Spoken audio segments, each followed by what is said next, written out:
Hi, everybody. Welcome to Shasai Podcasts, conversations between scholars from around the world who study childhood, youth, and related institutions historically. As an official production of the Society for the History of Children and Youth, you can subscribe to these shows through iTunes or Google Play. Written and visual materials associated with each episode are available at our website, shcy.org. Enjoy.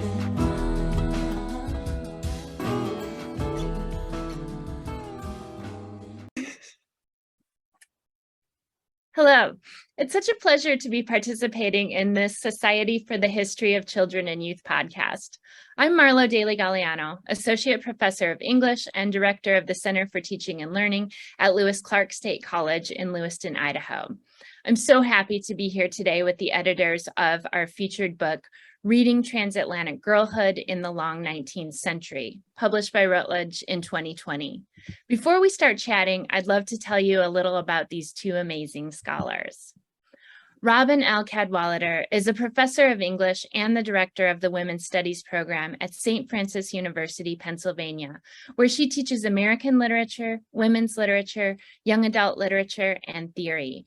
She has published and presented on 19th century American women writers and culture, edited Mary Rankin's Daughter of Affliction, and co-edited Rebecca Harding Davis's Stories of the Civil War Era, Selected Writings from the Borderlands, and Saving the World, Girlhood and Evangelicalism in 19th Century Literature.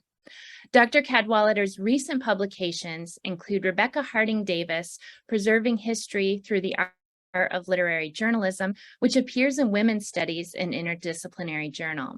Her current projects include a collection of Davis's business correspondence and a monograph on the role of gossip in women's literature.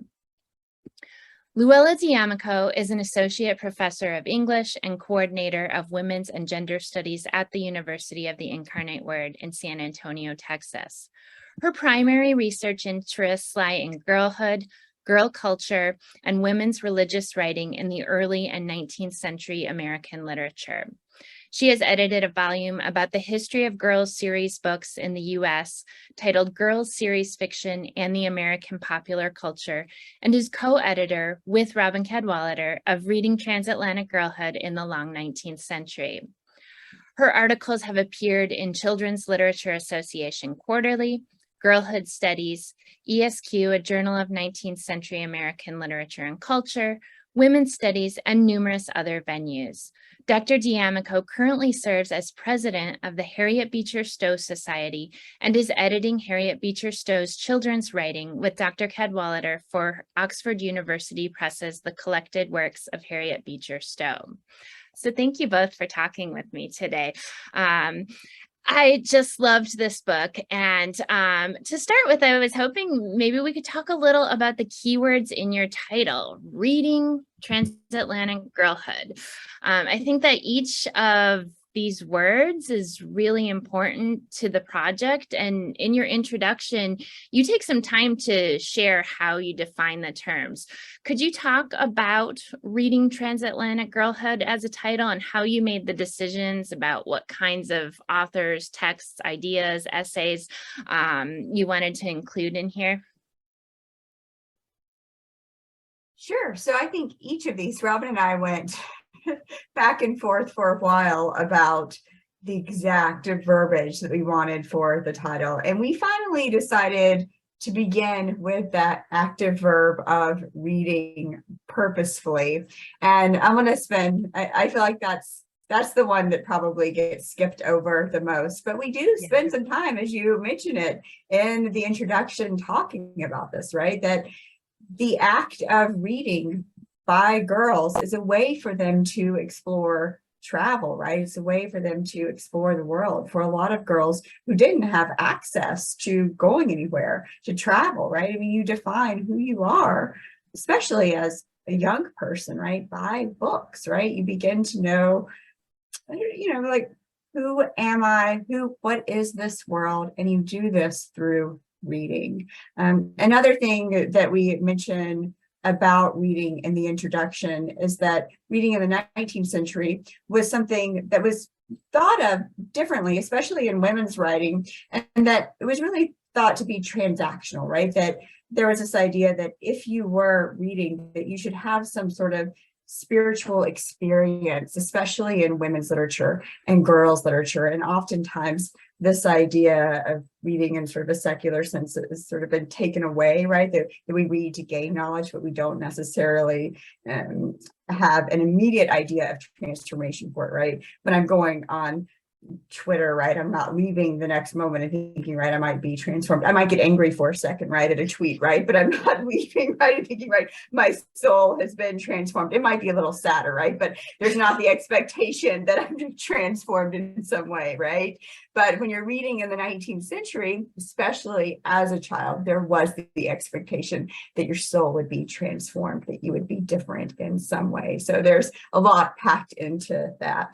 So I'll let Robin take the next one. Do you want to go for transatlantic? Transatlantic. So the whole idea of the transatlantic came about when I had an office mate who contributed to this book, by the way. But my office mate studied British literature and childhood in Victorian times. And we always talked about the connections that we made here in the office in our readings and the things we were, writing about at the time. And I said, we really need to think about this transatlantic thing. And it just seemed like there was a moment in time when not only were we talking about it, but other people were too. And so it seemed to just float upward and become something that was important to understanding girlhood, however we define that, in the 19th century, and the transatlantic nature of not only travel, but reading is important. So, how the books traveled, but how books traveled from one side of the pond to the other and were read and reproduced in maybe letters or something home, or however they were looking at it from their own experiences. So I think we used transatlantic very broadly, not in the sense that there were writers on this side and writers on that side, but in that they're very interconnected. And to be able to read today the way these writers and travelers and girls and readers and everybody just came together in this moment of, I think about the Grand Tour, right? And how this time period that we looked at was really so important to the coming of age of many girls at the time. So I think this pings back to me to girlhood, which is probably one of my favorite topics to talk about. And we really define girlhood broadly. And we meant to do this. So the book talks about how girlhood in our book goes from 5 to 50, right? That is our age range.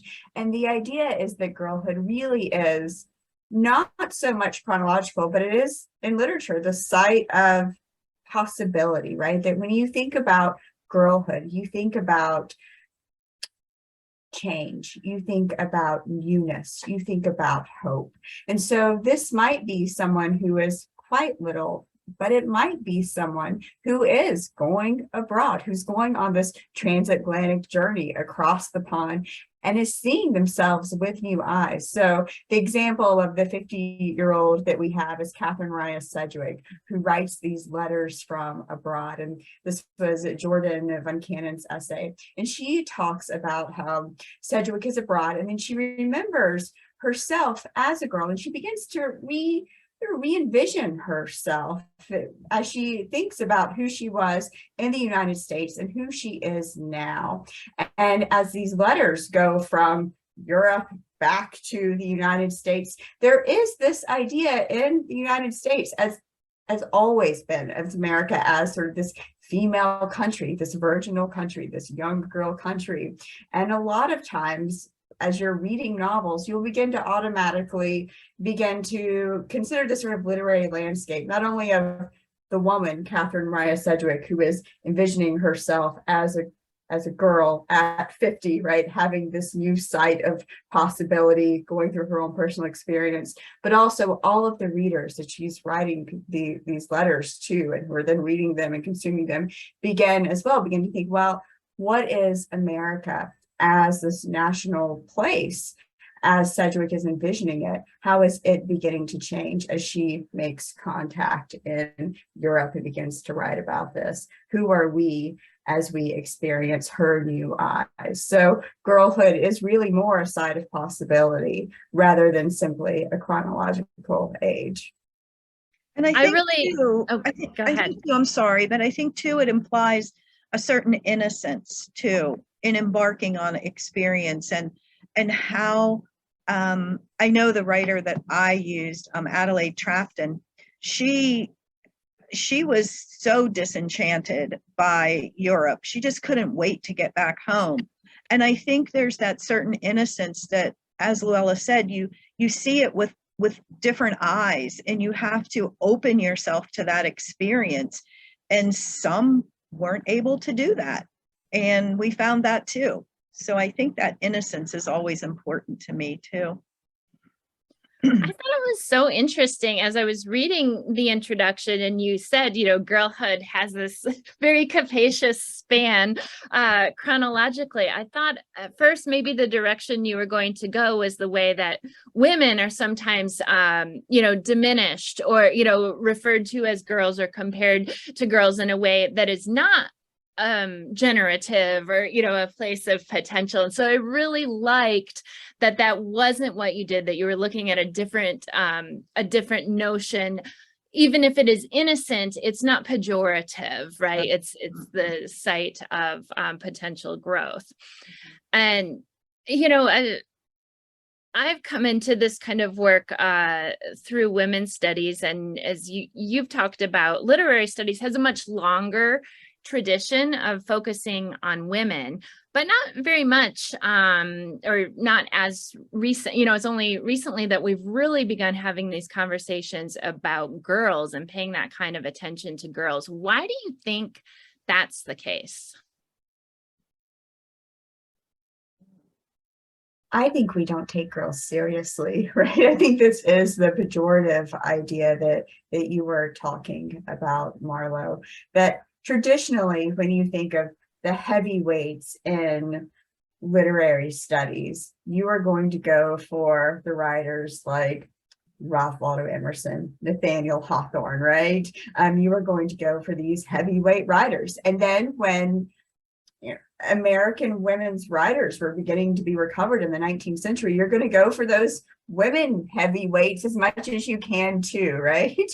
So I think you're going to not necessarily pay attention to the girls in those stories. Even sometimes, as I first sort of started out in the field, I began to notice that novels that were really girls' novels were treated as women's novels. So Little Women, I think, is one example. Susan Warner's The Wide, Wide World, like, it's very focused on Susan Warner, and it's talked about as women's studies, right? But not so much as a girls' book, right? And it really was a girls' book. So I think there is this idea of prestige. I think that's part of it. And also as girls as sort of being already the least important, right? Those voices aren't the ones that matter as much. They're not the ones that are going to get you, the promotion and tenure as much, right?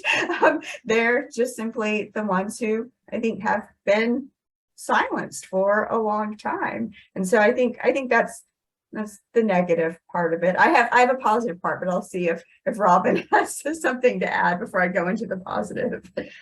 I'm not sure if it's just girls' stories, I guess, would be something that would need to be talked about too, because I think children's literature in general is dismissed as not worthy of study.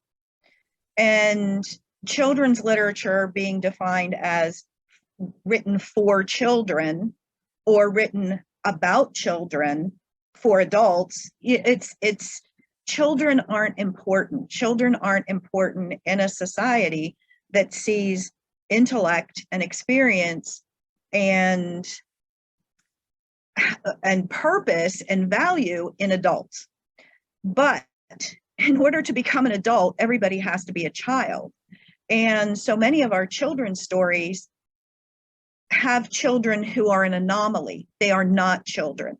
Yeah. They are little adults. And so when those stories are read and, people publish on them, I think that's one of the things they point out a lot too, is that, well, childhood this and childhood that, but they neglect the idea that childhood is important. I teach a class on children in literature, and it's called Innocence and Experience.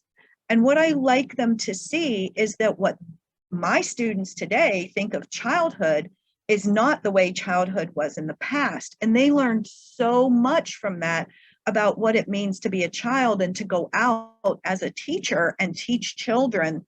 The children are important.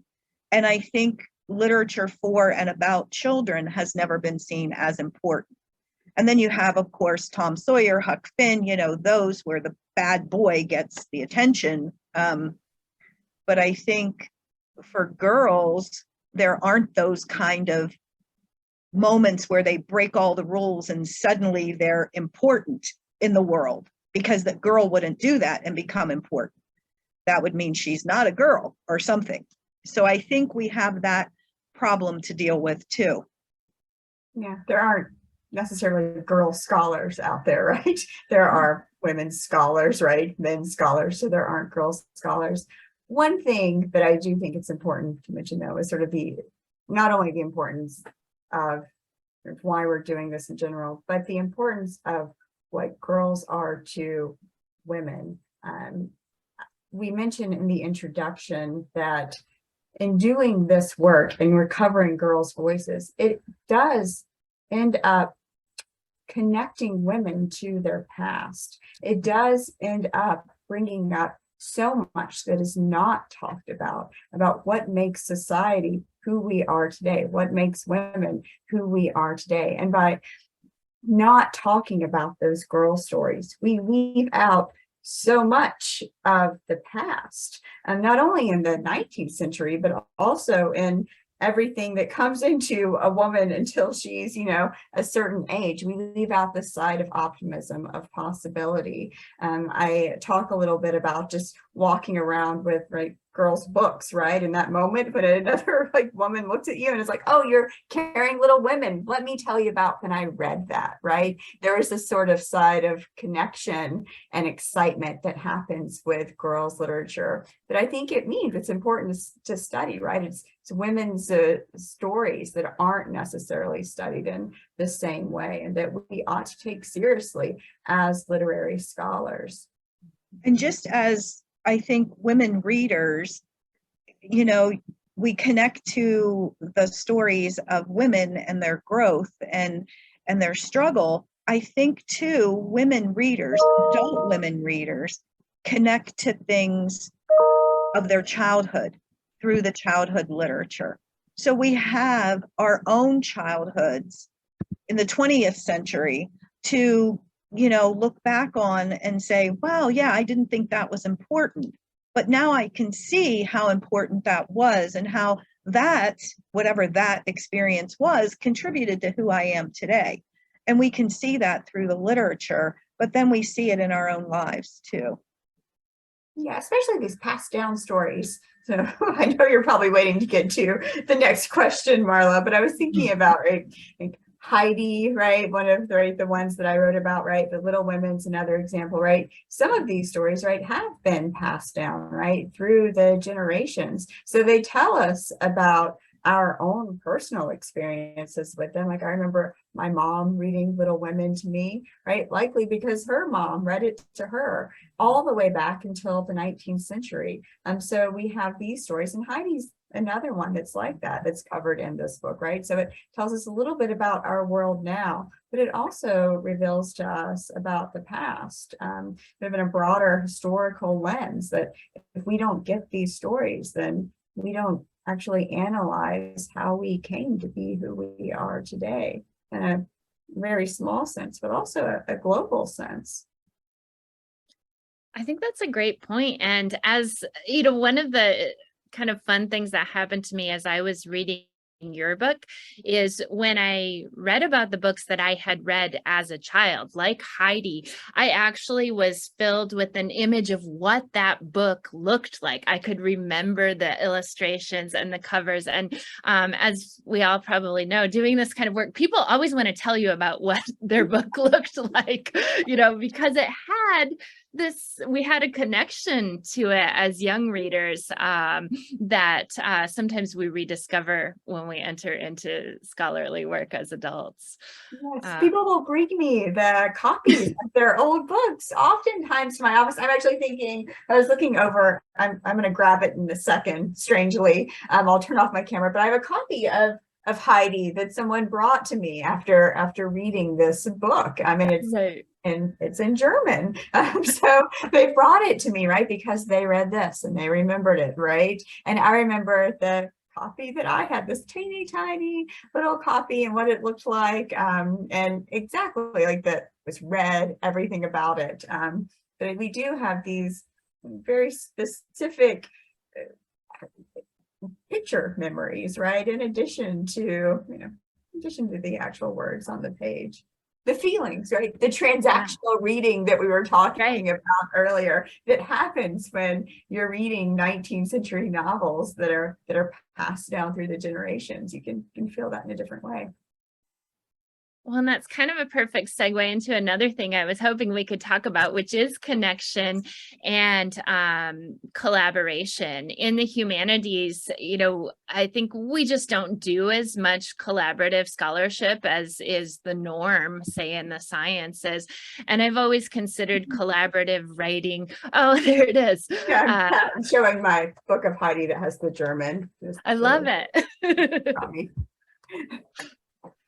Yeah, but so just thinking about collaboration, I think it's a collaborative scholarship is a deeply feminist practice, and I really never get tired of hearing how my colleagues find places and ways to collaborate. So could you tell us the story of how the two of you came to work together on this book? How did it come about?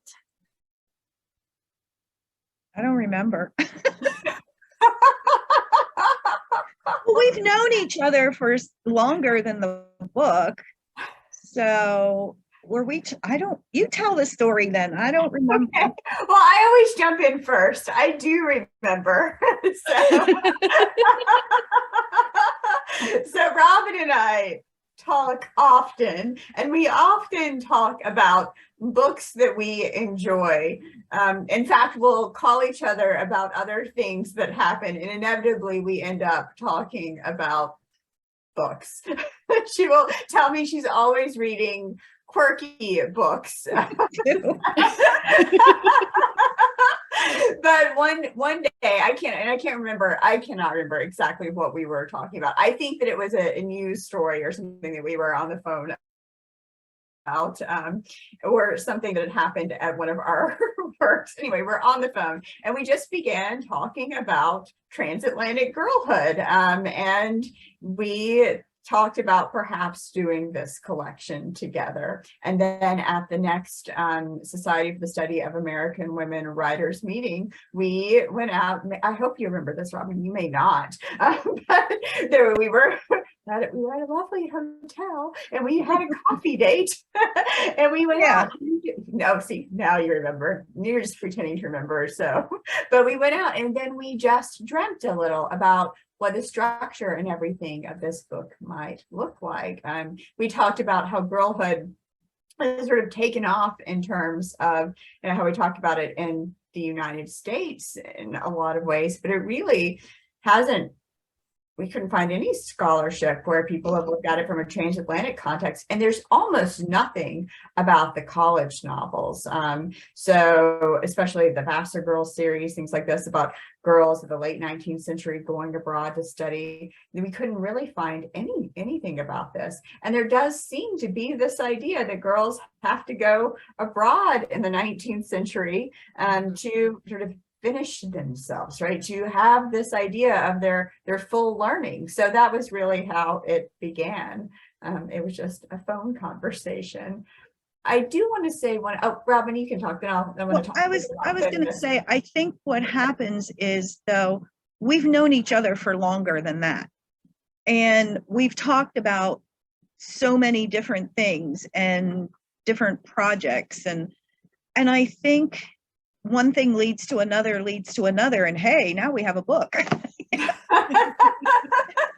It wasn't quite that easy, but I am a person who would much rather do something collaborative than work on my own. I don't like working on my own. I don't like working in isolation. I think that having somebody to bounce ideas off of and work with, I think you create a much richer product in the end. I really do. I think it's one of the best projects I've ever done. I agree. And I think Robin and I, because we have known each other for so long, have gotten into sort of a wonderful pattern of work, right? And not just that, where we really hone each other's ideas, because we do have such different ways of viewing the world, in addition to having some ways of synergy. I think that collaborative scholarship as well is something that is, as you mentioned, Marlowe, a really feminist practice that goes against so much of what academia values. I remember another Society for the Study of American Women Writers meeting that was all about edited volumes as just feminist work. And I think about that all the time now, but it really is this way to get all sorts of different minds together to create something that is cohesive, that is not just the sort of single author, singular approach, but it does feel different, right? And I think it's interesting too that, again, this is not something that is as valued in the academy, right? This collaborative work, just in general, right? Whether you're co-authoring a paper, right? Creating a collection, it does feel subversive in a lot of ways, because you are creating these sort of social networks. You are working together. You're making sure that it's not just about your own idea, but it's about creating the best idea for a community at large. It's about mentoring. It's also about being mentored. It's about refining your ideas, refining other people's writing. And I think that really is a space of social gathering and community practice that really is feminist in nature, that I value quite a bit, and that I try to model in a lot of my writing. But it is, I think, counter to a lot of academic scholarship in the way that it's sort of traditionally valued in the academy. So I'm always excited to do it, right? And I love the work that comes from it. Well, and I think that you feel that as you read this collection, it does feel like many voices coming together, and not in, discrete and disparate ways, but there's a lot of overlap. And, it was striking to me how so many of the essays reference other essays in the collection, and it's not just performative, it's actually in meaningful and substantive ways. So how did having your contributors read the collection, how do you think that shaped the editing process or the final volume?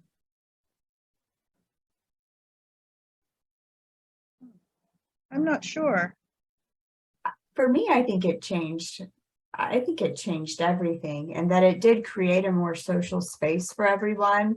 The people in the collection know each other, and they know each other's essays. And as you read it, you feel that, right? You feel this cohesiveness in it. It doesn't read like a collection of essays that's just been sort of smashed together. Instead, it feels as if you're reading a book. That's the goal, right? If you're actually creating a collaborative process, you shouldn't just be reading, hey, this is a topic, here you go. You should make sure that everyone has contributed, that they have made each other's writing better, and that they have engaged with what each other is doing. But it's not just about them. It's not just about getting something out there in the world, right? But it's about creating this book together, that everyone owns it in some way and owns all of the ideas in it and can speak to what everyone else has done. So when they go to conferences, when they're talking about the book, they feel as if they're talking about the book, right? They're not just talking about, well, I had this essay in this book, right? Which you might do if you are submitting something to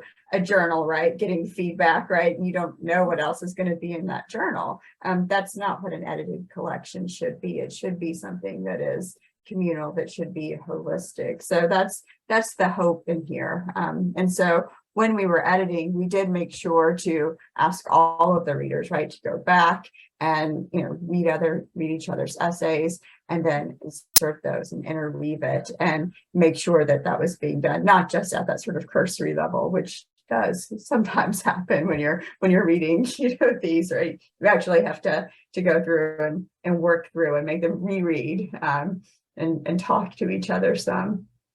I think one of the other things that it did, and I was thinking of this as you were talking, is it really did help, I think, some people to find affirmation in what they were writing.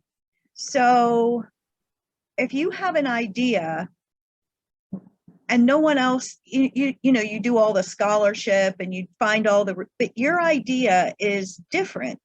And it's hard then to have that affirmation that what you're saying is important.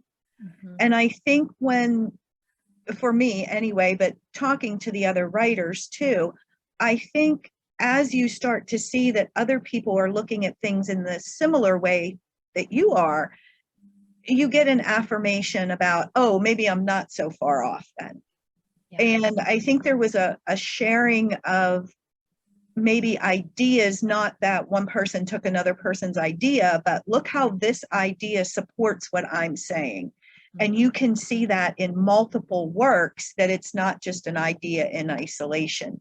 And I think that's the one thing that I would say most people really didn't go back and do that cursory, like, oh, let me insert this here and let me put that there, but that it was very thoughtfully connected to what they were doing. And I think that is important. I think that does build community. Mm-hmm. Yeah, you definitely see a level of care. And I recognize that that's also a layer of time that goes into your process, right? And giving and then allowing all of the collaborators in the volume to have that time to think and, you know, converse and affirm and question ideas that come up throughout. Yeah, we would often we would read an essay, and then we would send an email that would say, oh, you might want to refer or read this other person's essay, right? And then we would connect the scholars together. So that way they knew that they were working on similar ideas. Or if we saw something that was really theoretical, like we did in the Anne of Green Gables essay, had this really wonderful idea about reading as a way of travel, right? Mm-hmm. And so we would pull quotes sometimes and say, you know, this is a really nice theoretical idea. You might refer to this. And so we would just send that out to the entire group. I think too, one more thing that it helped was it helped for the essays to come together as chapters too, in sections. So we didn't have to sit there with these, you know, very oddly connected essays and say, okay, now what are we going to call section 1 and what are we going to put in there? But it was very organic in how they came together and how they just flowed and blended, you know, that there wasn't a struggle to fit them into a space then. Yeah. And I think that's important too. Mm-hmm.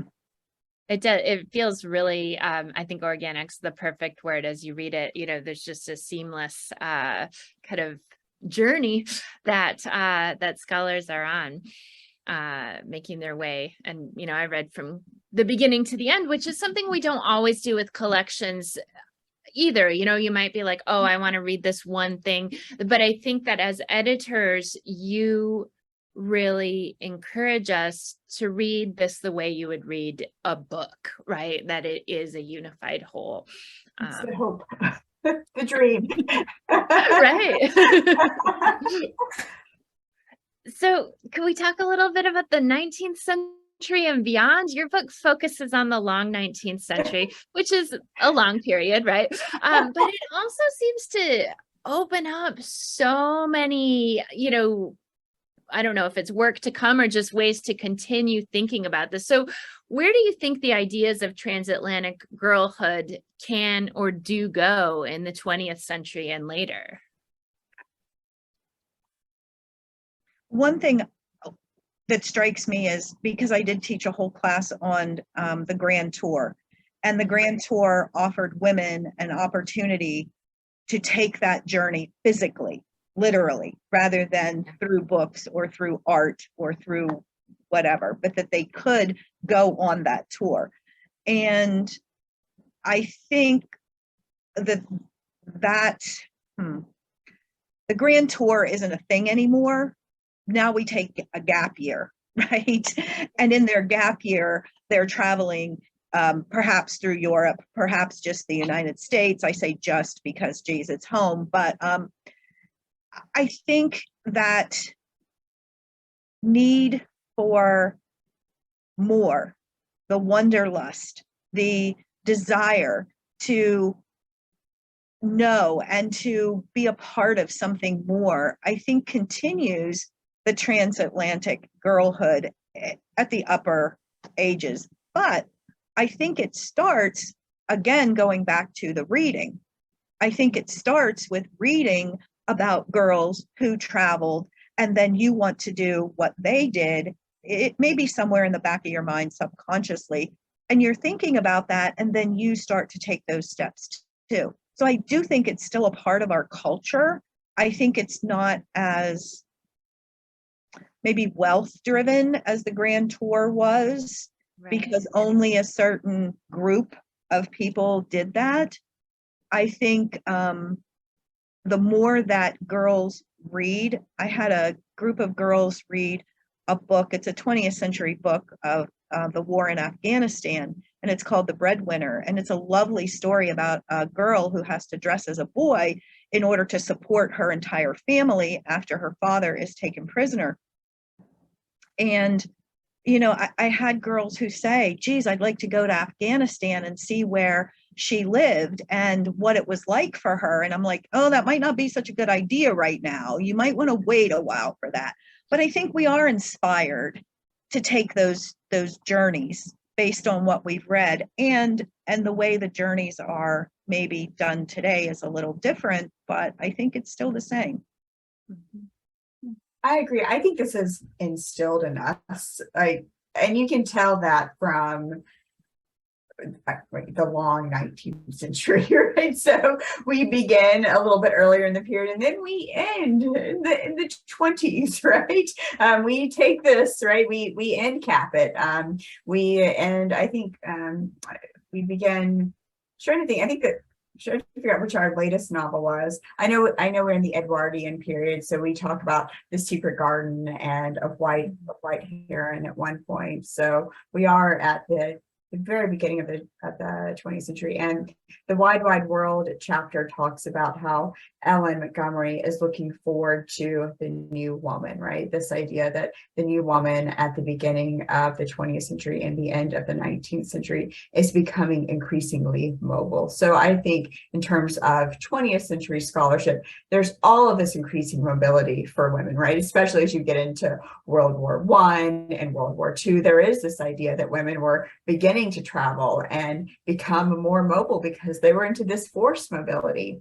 Now, of course, women are online, right? They're on social media. They're traveling all the time. They are thinking in transnational, global contexts all the time. This is not just part of, reading practices where they're beginning to learn about the world, I'd say, 6, 7, 8 through, books very thoughtfully given to them by their parents, or maybe a creepy older male guardian who's hoping for something from them, right?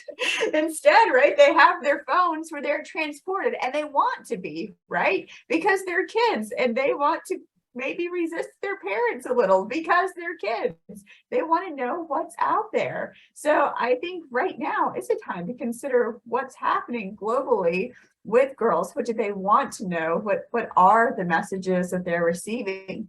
And is this necessarily something that is always a good? How is the media becoming? Because I do think that sometimes it can be, I mean, maybe the access is sort of capitalist in form, right? Right, this idea that you travel to get, I don't know, to become something, but is that becoming about spending money? I oftentimes think about this, right? If you're giving these advertisements to travel, right? Is it just about the spending money? What is the what's next, right? That is what our book is getting at, right? In the 19th century, a lot of the what's next, right, is going to be different for these girls. A lot of it's about spirituality or about independence, about mobility. But now, what is the what's next? I don't know the answer to that, right? I'm a 19th century scholar, right?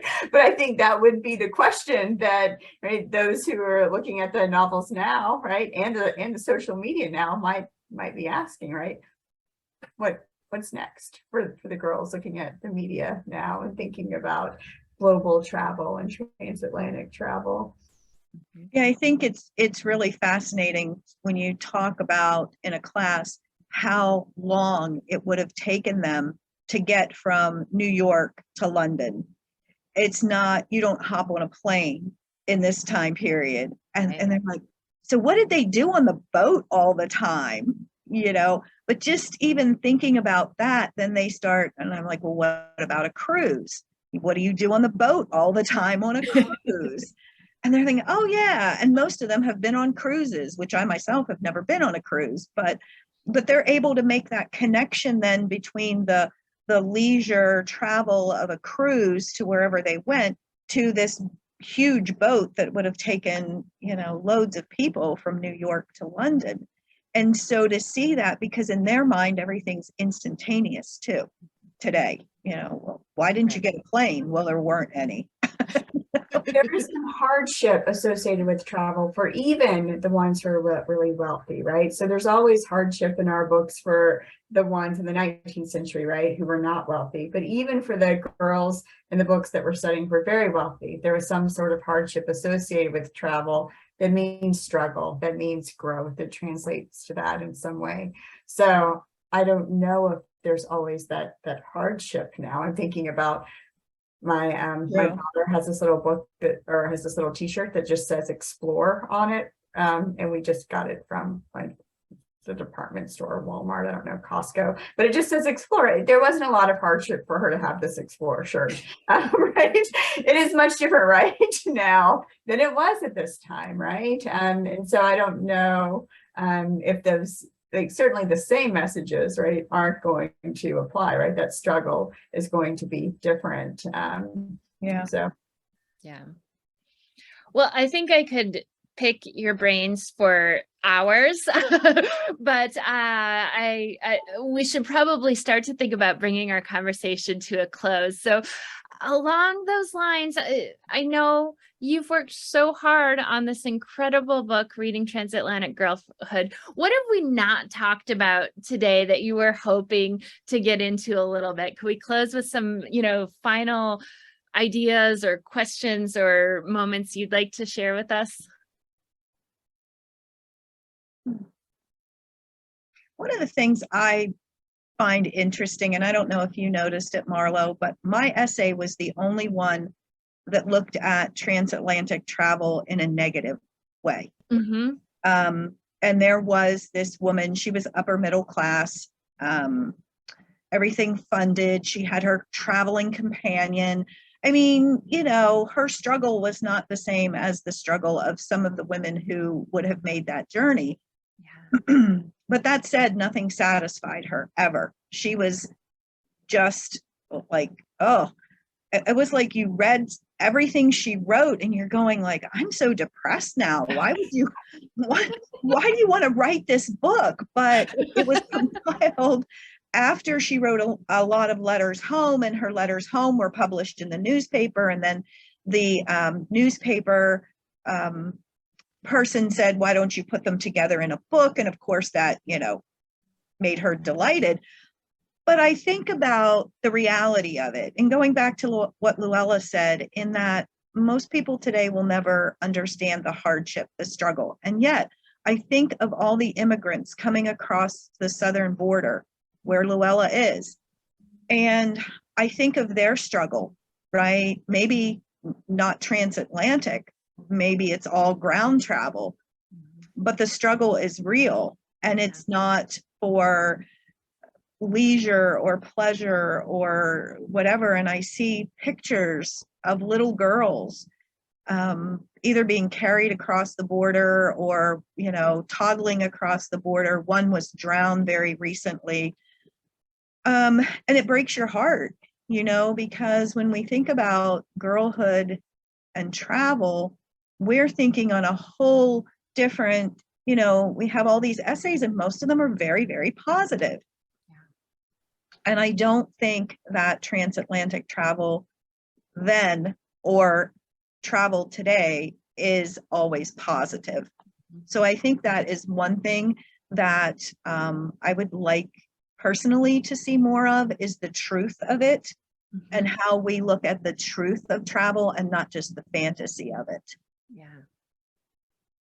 Yeah, another thing that our introduction talked about was that it was sort of interesting in the submissions that we got, that all of them were about white women travelers. And we mentioned that in the introduction, that we didn't have any essays about the transatlantic slave trade, which was obviously another way that girls were traveling, another awful way that girls were traveling and struggling in a much different way than just in having difficulty getting from New York to Boston, and those stories, right, I think ought to be recovered more. We mentioned Mizira Wright's book as being one sort of entree into that, and I think that other scholars are beginning to do that work. But again, I think that more work ought to be done in that type of literature. And on another note, one thing that I wanted to mention that I felt like we didn't talk about as much was the idea of travel, not simply on a literal level, but on this idea of an imaginative level, which I think helps everyone, right? So even those who are struggling now, right, are struggling, right, as they're coming, right, across the border, right, because of this idea of what travel will do for them, right? That travel, I think, just like the idea of girlhood, is invested with the idea of possibility, with hope for the future, of change and transformation.